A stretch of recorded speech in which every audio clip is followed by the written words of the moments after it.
Hello, everyone, and welcome in to the Fantasy Edge. I am your host, Joe Marino. We've got producer Todd on the controls. Shout out to content producer Dante for working all the magic behind the scenes.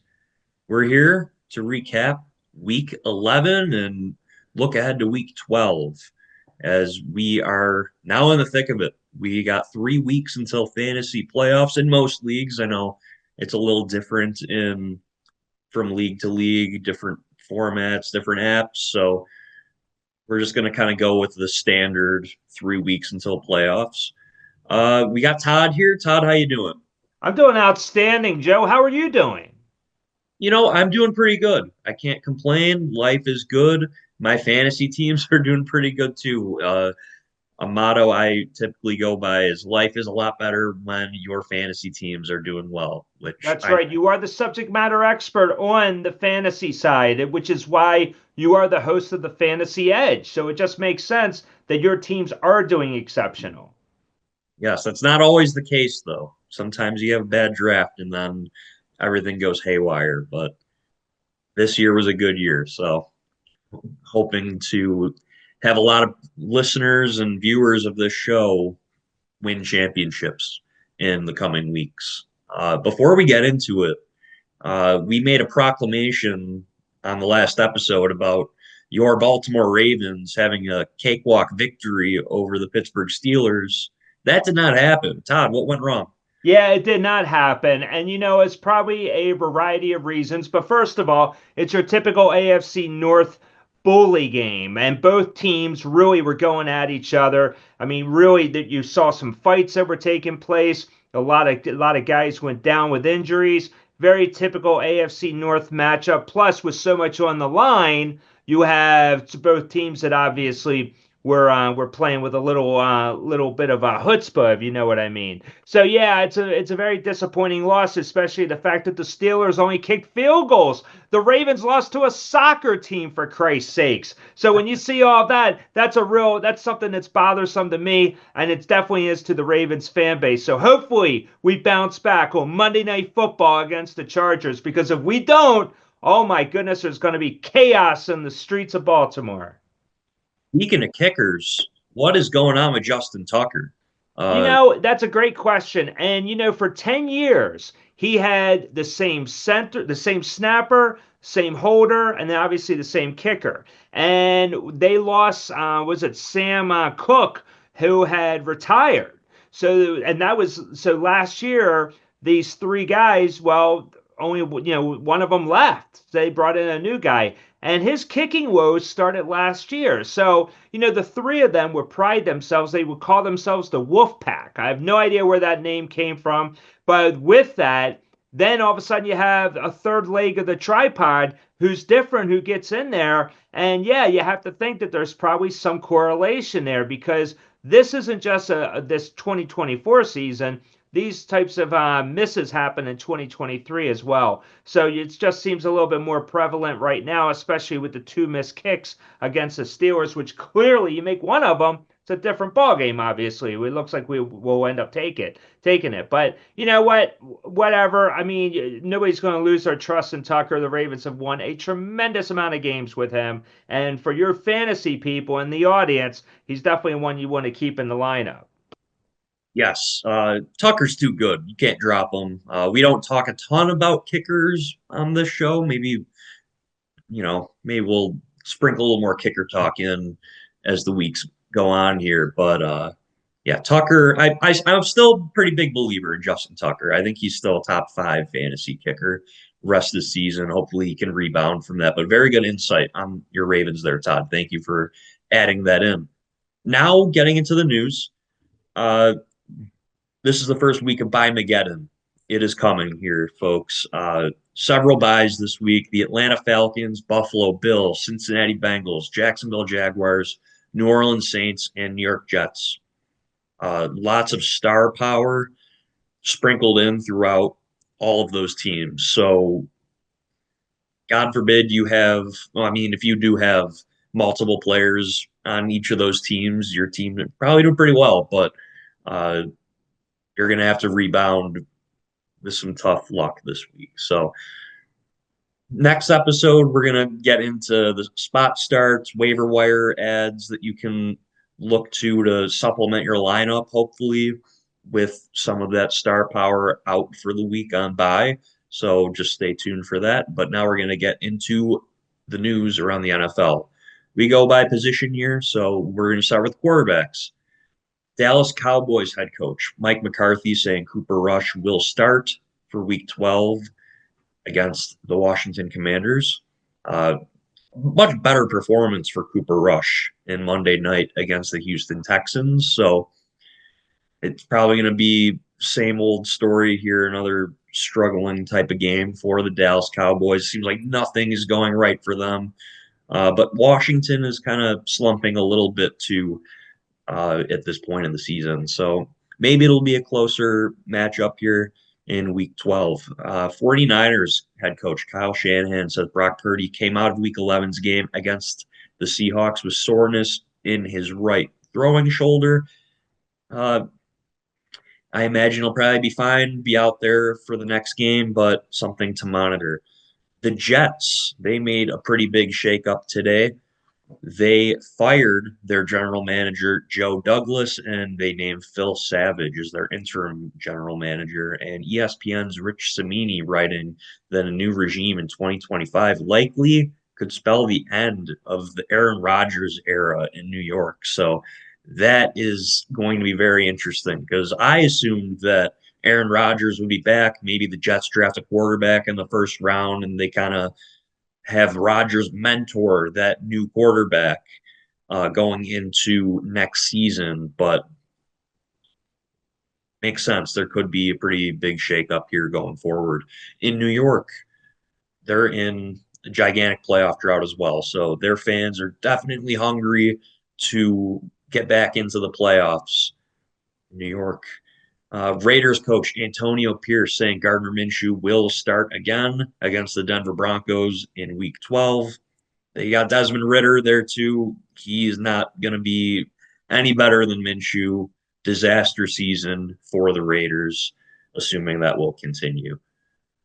Over in Carolina, Panthers head coach Dave Canales saying that Bryce Young will remain the starter in week 12 against the Kansas City Chiefs. Set up for failure here, but Young has looked much improved, especially getting the big win in Germany a couple weeks ago against the Giants. So Young there to stay. And speaking of the Giants, their head coach Brian Daboll announcing that Tommy DeVito will start week 12 against the Tampa Bay Buccaneers. Drew Lock will be serving as the QB2. Daniel Jones benched. Pretty big contract guarantees for Daniel Jones. So if he gets injured, they're on the hook there. So makes sense why they are benching him, especially they're out of playoff contention. Tommy DeVito, he's nothing special, but he might offer some more fantasy value for the likes of Malik Neighbors, Tyrone Tracy, Devin Singletary, Wan'Dale Robinson. So I'm going to definitely be monitoring that. I'm a Malik Neighbors owner myself on a couple of my teams. So those are the quarterbacks. Over to running backs. We're talking about this every week, basically, but Sean Payton, Denver Broncos head coach, saying we will figure it out week to week for the kind of game plan. When asked about the running back usage, Audric Estime was said to be the lead back going into this week, but then it was Javonte Williams. So it seems like you can't trust any of them. Williams, Estime, McLaughlin. You can't. I would avoid that like the plague. You just don't really know what's going to happen. Titans coach Brian Callahan saying Tajay Spears is in the concussion protocol.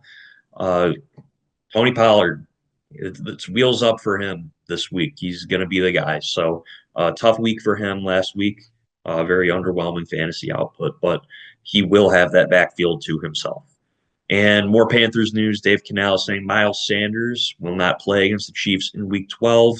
And Jonathan Brooks is expected to make his professional debut as well. So that's going to be very interesting to watch. The young stud rookie finally making his debut after being out with that knee injury. Over to the wide receivers, running out of time here in this segment, so we'll kind of rattle this off as quick as I can. Brandon Cooks of the Dallas Cowboys, hoping to be back this week after being on IR with a knee injury. Over in Cleveland, Elijah Moore, limited in Tuesday's practice with a shoulder injury. He had a pretty nice game with the Cleveland Browns. Jaguars head coach Doug Peterson saying that Gabe Davis will be out for the remainder of the season with a meniscus injury. So a disaster season in Jacksonville. No luck for Gabe Davis, the former Buffalo Bill. More Panthers news. Dave Canales expects Adam Thielen to play in Carolina's Week 12 matchup against the Kansas City Chiefs. He's been out for the last 4 or 5 weeks or so, so definitely a boost to the Carolina offense. ESPN's Jeremy Fowler reporting that Falcons wide receiver Darnell Mooney's hamstring injury not considered to be serious. Last week, Mooney popped up on the injury report during practice with an Achilles injury, and he played through it, and now he's got a hamstring injury. Very tough injury here. Hamstrings are never good, and then also Achilles on top of that. I'd be a little worried about Darnell Mooney if I had him on my team. Last but not least, the tight ends. Jake Ferguson, Dallas Cowboys, he is in the concussion protocol, and Coach Mike McCarthy saying he'd be hard-pressed if he played in Dallas's Week 12 matchup against Washington. David Njoku of the Cleveland Browns was limited in Tuesday's practice with a knee injury. They're the Thursday night game, so definitely something to monitor there. And last but not least, George Kittle of the San Francisco 49ers. According to their coach, Kyle Shanahan, he's pretty close to playing in Week 11 against the Seahawks, so you could imagine that he will be out there in their next game. All right, we're going to go to a quick break here, and then we will be back with some reflection on our starts of the week from last week and also the top performers on the week for Week 11. We'll be right back. Hello and welcome back to the Fantasy Edge. Joe Marino here, and we got producer Todd, man in the board here. Yeah, let's go. Let's go. That's right, Joe. And listen, Hollywood Joe is coming back in a couple of days. He's going to give us a preview of the week ahead for the NFL. So while you're watching this show, tell your family and friends because they will want to tune in to the next show later on this week. But back at you, Joe. Love you, Todd. Thank you so much for that. Yeah, and as Todd said, tell your friends.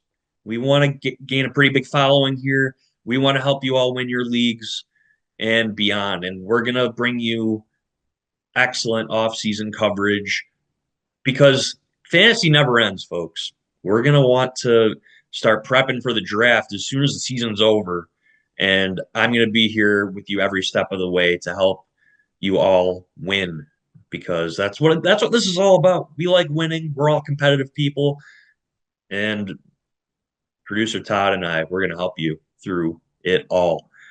But here at the Fantasy Edge, we are not perfect, unfortunately. I would love to be perfect, but we got to keep ourselves accountable here. If we're doing starts of the week every week, it's not going to be an absolute science here. There's going to be some things that go wrong and things to learn from. So last week's starts of the week, we're going to kind of reflect a little bit and see what went wrong. For quarterback, my start of the week was Josh Allen, and we made the proclamation the Bills were going to win, and Todd and I were both in agreement there, and they did win the ball game as we predicted. Josh Allen put his cape on and went in superhero mode, won the game for him basically by himself. He had that nice long 20-plus yard run, and he was a QB7 on the week with 27.6 fantasy points, which very strong week. If Josh Allen was your quarterback, you were definitely happy. My rule of thumb is if a quarterback gets over 25 points, I'm thrilled. So Josh Allen, fantastic, and he beat the Chiefs. So Todd, did you watch I assume you watched the Bills-Chiefs game, I right? did. I predicted the Bills will win by 10. They won by 9 because your kicker, Bass, missed the extra point. Barely missed it. I mean, it looked good to me, but whatever. But yeah, I'm not terribly surprised. I mean, The Bills played that game with confidence. They were not going to back down from the Chiefs.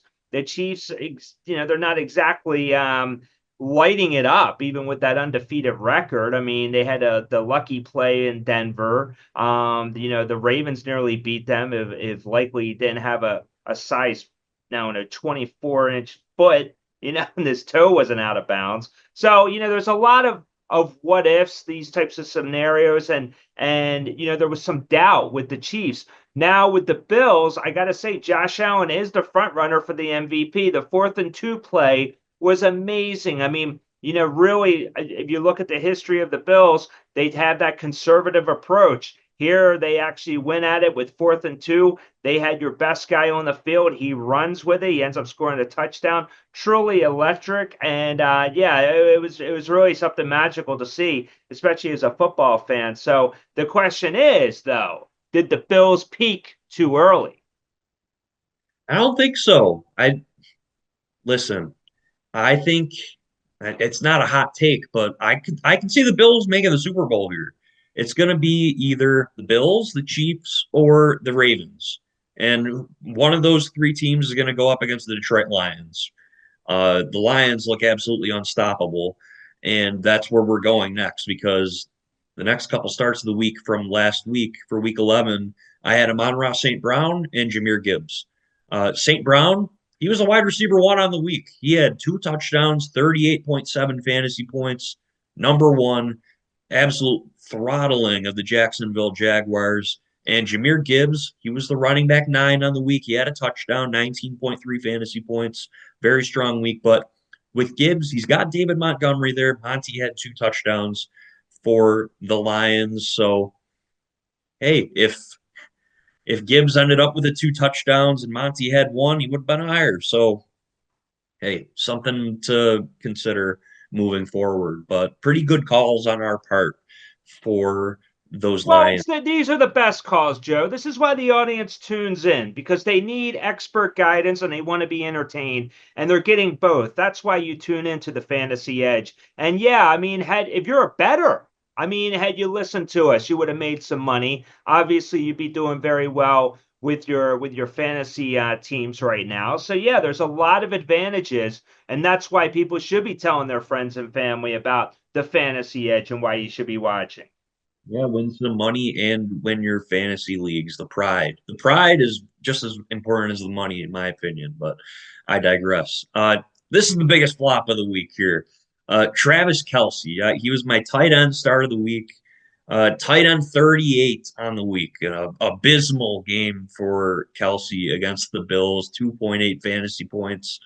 Noah Gray, the other tight end, he had 2 touchdowns. So the thought was there. It was just the wrong tight end. Gray was the tight end 6 on the week with 18.3. And the last start, I had Calvin Ridley against the Minnesota Vikings. He was the wide receiver 41 on the week, 9.8 fantasy points. He did have a 40-plus yard catch called back due to an illegal formation penalty. So keep that in mind. But, I'm a big Ridley fan rest of the season, though.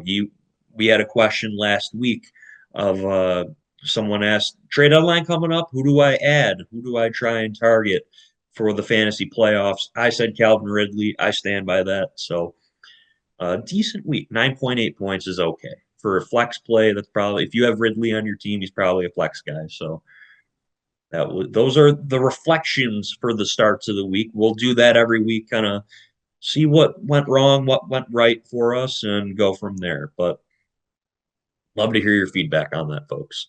Over to the top performers for week 11 by position. We're going to go quarterbacks.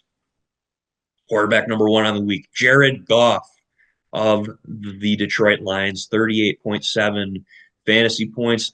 Goff was in consideration for my quarterback start of the week, if not for Josh Allen. So Goff, phenomenal week. The Detroit Lions look like an absolute buzzsaw the rest of the season. Absolutely unstoppable. Number 2, Joe Burrow, 32.6 points. It was looking kind of rough in that first half, and then all of a sudden, the Bengals just exploding, had that nice comeback, but they did not win, unfortunately for them. Burrow has been fantastic the last few weeks here for the Bengals. Number 3, Bo Nix, 31.85 fantasy points. Listen, Nix, he might be offensive rookie of the year, for God's sake. He has been great the last month or so for the Denver Broncos. Um, yeah, just he's got rushing upside. Like poor man's Josh Allen, maybe. He's got an arm. He's got the rushing upside. So that might be a little high praise for Mr. Nix here, but he has been great. And then number 4, Anthony Richardson. He's not dead yet, folks. 30.8 fantasy points. He looked like a whole new player in that game. Good news for Adonai Mitchell. He looked useful. He looked startable. Josh Downs also.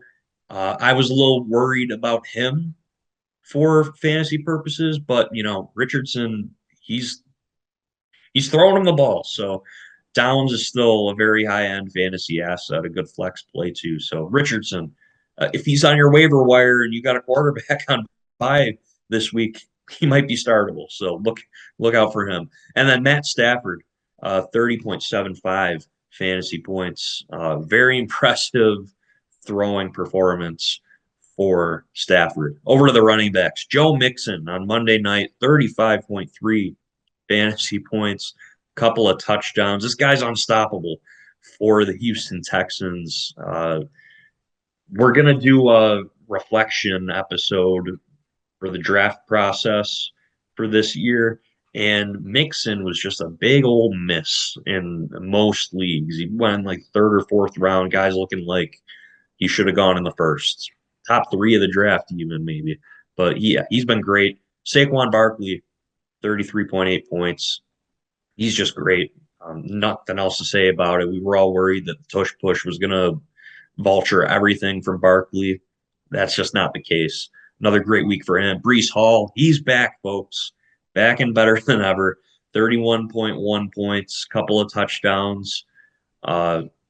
He was a nice buy low candidate. Trade deadlines are probably long gone at this point. So if you couldn't get him, I personally tried to trade for Breece Hall in my main league. Unsuccessful, unfortunately. David Montgomery, we touched on him a little earlier. A couple of touchdowns as well, 24.5 points.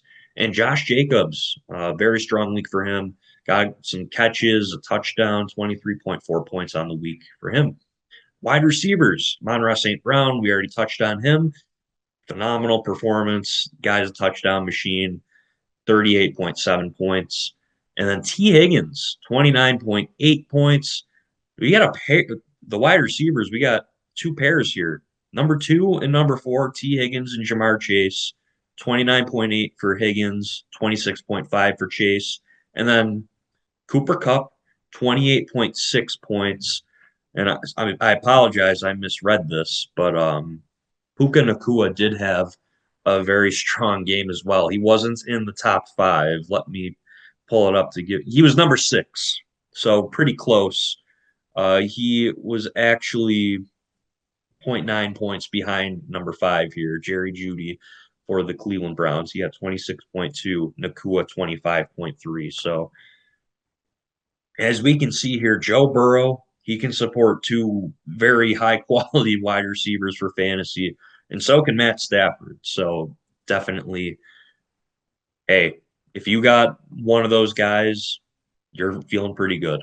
And I don't want to just gloss over Jerry Jeudy here because he looks like Jameis Winston's top target right now. So that is awesome to see. Jerry Jeudy. If you got him, that's a very solid flex play for the rest of the season. And over to the tight ends, Taysom Hill, technically he's a quarterback, but he's everything. But he's classified as a tight end as well. 42.7 points. He's on bye this week. I imagine he's owned in most leagues, but if he's not, add him. With crunch time here, with buys and teams trying to make the playoffs, Hill might be out there on your waiver wire right now. If you're a good team and you have the space, stash him because he looks like a secret weapon for the New Orleans Saints. He can do it all, and He's going to have these boom weeks. He's going to have the bust weeks. But when there's a boom like this week, 42.7 points, you're going to be very happy, especially if you have the balls to put him in your lineup. Brock Bowers, quarterback proof, basically 31.3 points. He is phenomenal. He's having just as good of a rookie tight end season as Sam Laporta did last year. So if you got Brock Bowers, you're probably pretty happy as well. Number 3, Jonnu Smith, 28.1 points. He's looking like the second best receiving option in that Miami Dolphins offense. He's been great the last few weeks. If he might even be out on your waiver wire. So if you got tight ends that are on bye, look at Jonnu Smith if he's out there. Number 4, David Njoku, 19.1 points. Jameis Winston, he loves a single ball. Everyone in that offense, hey, they might not win games, but that ball is going to be thrown around quite a bit. That's a Thursday night game. Njoku was on the injury report. So definitely something to monitor there, but I would love to have a piece of that Cleveland Browns offense on my fantasy team. And then number 5, Zach Ertz. He was in that Thursday night game, got a garbage time touchdown, 18.7 points for him, rounding out the top performers of the week. And we're going to wrap it up here. We're probably pretty low on time. We hope that you enjoyed this episode of the Fantasy Edge, a recap episode. We'll be back in a couple of days to look forward to the Week 12 games. I am Joe Marino. We got producer Todd here. We always appreciate Todd chiming in on these episodes. If you want to join the discussion, feel free to leave us a comment on our YouTube videos. Also, you can email us at thefantasyedgeccm@gmail.com. And if you want to, hey, I'm always willing to chat on Twitter or Blue Sky as well on Twitter /X. I don't know if anyone actually calls it that, but I am at Joe Marino BUF. And on Blue Sky, I am at Joe Marino 7. Give me a follow. I'd love to chat with all of you. We'll be back in a couple of days. Thank you for watching. Thank you for listening, and we'll see you in the next one.